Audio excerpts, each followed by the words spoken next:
नमस्कार दोस्तों, इस वक्त हम काशी बाज़ार में हैं जहां हमारे साथ सीए सौभाग्य कुमार जी हैं। बड़े सौभाग्य के साथ हम आज एक साथ हैं।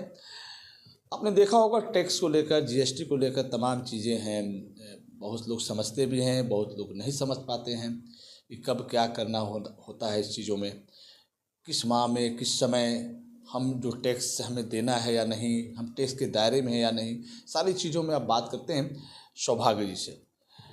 सर, टैक्स को लेकर कई चीज़ें आती हैं। जैसे अगर कोई सरकारी जॉब में है या सरकारी नौकरी कर रहा है, उसका दायरा क्या है, उसको कैसे टैक्स देना चाहिए? देखिए, जनरली जो लोग सरकारी नौकरी कर रहे हैं या जॉब भी कर रहे हैं या बिजनेस भी कर रहे हैं, अगर आपका सालाना आय इनकम 2.5 लाख रुपए से ज़्यादा है तो आपके लिए जो आपका इनकम टैक्स रिटर्न है वो फाइल करना मैंडेटरी होता है फिर उस केस में। और बहुत सारे जो सैलरी फाइल करने का एक समय सीमा होता होगा ना। जिनके ऊपर ऑडिट एप्लीकेबल नहीं है, मतलब जिनका सालाना टर्नओवर 1 करोड़ से कम है, उनका जो फाइल करने का ड्यू डेट होता है वो 31 जुलाई होता है। और जिनके ऊपर ऑडिट एप्लीकेबल है उनका जो ड्यू डेट होता है वो 31 अक्टूबर होता है ना। आपको ये ध्यान रखना है कि इस समय से पहले आपका रिटर्न चला जाए। अगर नहीं जाएगा तो फिर आपके ऊपर लेट फीस और पेनल्टी लगती है। अगर आपकी वार्षिक आय 5 लाख रुपए से कम है तो 1,000 रुपये का मिनिमम पेनल्टी लगेगी, और 5 लाख रुपए से ज़्यादा है तो 5,000 की पेनल्टी लगेगी अगर आपने ड्यू डेट से पहले फाइल नहीं कराया तो। अच्छा, समस्याएं आती हैं क्या आपकी नज़र में इस तरह की? बिल्कुल, बहुत सारी समस्याएं आती हैं। हमारे यहाँ बलिया में बड़ा एक इशू है कि जब लोगों को अपना इनकम टैक्स रिटर्न या जीएसटी रिटर्न फाइल कराना होता है तो बहुत सारे ऐसे हमारे कंसल्टेंट्स हैं, छोटी छोटी दुकानें खोल करके बैठे हुए हैं वो लोग। अब वो लोग कम रेट के चक्कर में वहाँ पे अपना काम तो करा लेते हैं, लेकिन फिर बाद में हमारे पास दिक्कतें आती हैं।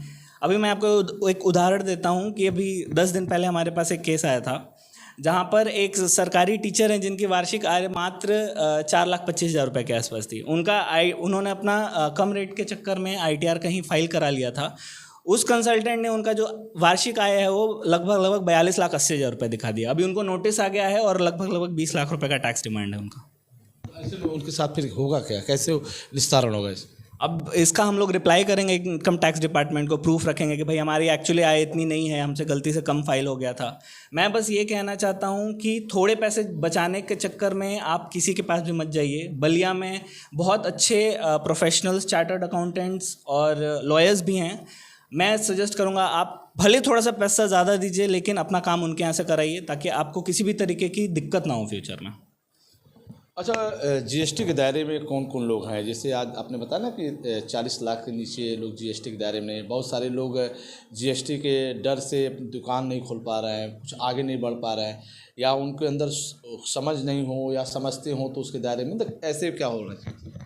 देखिए, कोई भी छोटा बिजनेसमैन है जिसका साल का टर्नओवर 40 लाख रुपए से कम है, आपके लिए जीएसटी रजिस्ट्रेशन लेना मैंडेटरी नहीं है। ठीक है, ये मिथक है कि अगर आपको बिजनेस शुरू करना है तो आपके लिए जीएसटी रजिस्ट्रेशन लेना मैंडेटरी है। मैंडेटरी नहीं है बिल्कुल भी, मैं बताना चाहता हूँ। अगर 40 लाख से ज़्यादा आपका टर्नओवर है, आप ट्रेडिंग बिजनेस में है, तभी रजिस्ट्रेशन लीजिए, वरना रजिस्ट्रेशन लेने की ज़रूरत नहीं है। आपको अगर करंट अकाउंट वगैरह खुलवाना है तो MSME रजिस्ट्रेशन से काम हो जाएगा आपका। दूसरा, एक और बहुत बड़ी बात मैं बताना चाहूँगा जो यहाँ पर लोगों को नहीं पता है। अगर रेगुलर स्कीम में आपका रजिस्ट्रेशन है तो आप हर 3 महीने में अपना रिटर्न फाइल कर सकते हैं। अगर आपका टर्नओवर कम है तो हर महीने फाइल करने की ज़रूरत नहीं है। टर्नओवर अगर आपका बढ़ता है तभी हर महीने फाइल करना पड़ता है रिटर्न।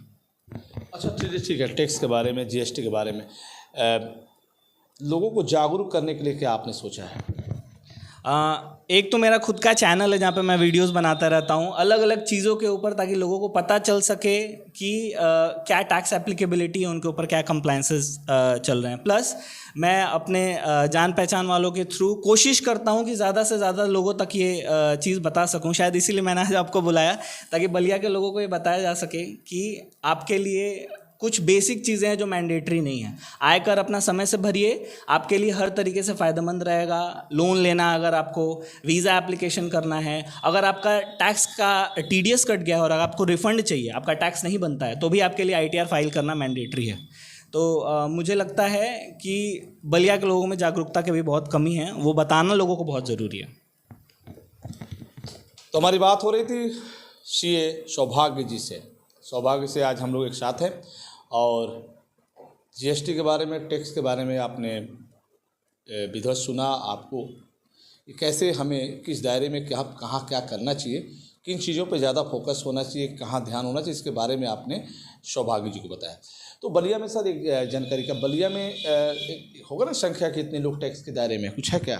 ऐसा कोई स्पेसिफिक बलिया का डेटा तो नहीं अवेलेबल हमारे पास, लेकिन एक अच्छी खासी संख्या है जो इनकम टैक्स रिटर्न के दायरे में आते हैं। फिर भी जितनी पॉपुलेशन है बलिया की और जो अर्निंग एज के लोग हैं, बहुत कम लोग हैं जो अपना इनकम टैक्स रिटर्न दाखिल करते हैं। अगर वो कुछ काम भी करते हैं, लोगों के अंदर इतना डर है कि वो नहीं चाहते हैं कि वो अपना इनकम टैक्स रिटर्न भरे। उनको लगता है कि अगर मैं रिटर्न भरूंगा तो मुझे नोटिस आ जाएगा, या रजिस्ट्रेशन करा लूँगा तो नोटिस आ जाएगा। इस डर से भी लोग अपना कोई भी काम आगे नहीं करते हैं। लोग जो कुछ भी है बंद करके रहते हैं, या फिर मैं ये सजेस्ट करूंगा कि आप अपने रिटर्न्स फाइल करिए, आपके लिए बहुत फ़ायदेमंद रहने वाला, कोई नोटिस नहीं आएगा।